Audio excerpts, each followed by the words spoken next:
Bupati baru Suhardi Saleh sampaikan kekecewaannya atas perlakuan oknum PNS staf kantor DPRD baru yang bertindak sebagai otak penculikan balita Hanun di Kompleks UNM Jalan Raya Pendidikan Makassar, Selasa 9 Januari 2018. Hal ini disampaikan kepada wartawan di kantor Bupati usai menggelar rapat di ruangannya.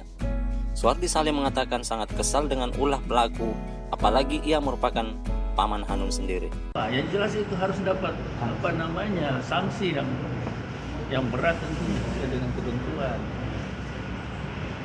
Kesal lah lihat terus terang.